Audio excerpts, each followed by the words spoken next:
ఓ పక్కన యూరప్ సమాజంలో మహిళల ఆగ్రహము, ఆ మహిళలకు తోడుగా వాళ్ళ కుటుంబ సభ్యుల ఆగ్రహానికి కారణం ఏంటి?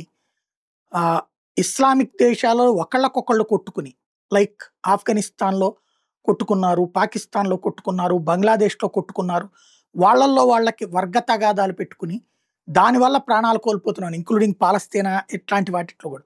వాళ్ళందరూ పోయి ఎక్కడికో వెళ్ళి చివరికి శరణార్థులుగా యూరప్ సమాజంలోకెళ్తే వాళ్ళకక్కడ రక్షణ కల్పిస్తే, అక్కడే వాళ్ళని కాస్త వక్ర మార్గాన పట్టించి, వాళ్ళని కాస్త వేరే వైపుకి మళ్ళించి, అంటే చివరికి ఆశ్రయం ఇచ్చిన దేశాల్లోని ఆడపిల్లల మీదన అత్యాచారాలు చేస్తూ, వాళ్ళని మత మార్పిడి చేస్తూ ఉంటే, ఇప్పుడు అక్కడ ప్రజలు తిరగబడుతుంటే, ఇప్పుడు అది కంట్రోల్ చేయడానికి తిప్పి పంపండ్రా నాయనా అని అక్కడ ప్రజలు అడుగుతుంటే, దాన్ని మానేసి అత్యాచారాల్ని కంట్రోల్ చేయగలిగేటటువంటి బట్టలివిగో, లేకపోతే ఈ వెపన్ బెట్టుకోండి. వెపన్ గూడా గాదు. అదేదో పవర్ షాకొచ్చేటటువంటివి బెట్టుకోండి.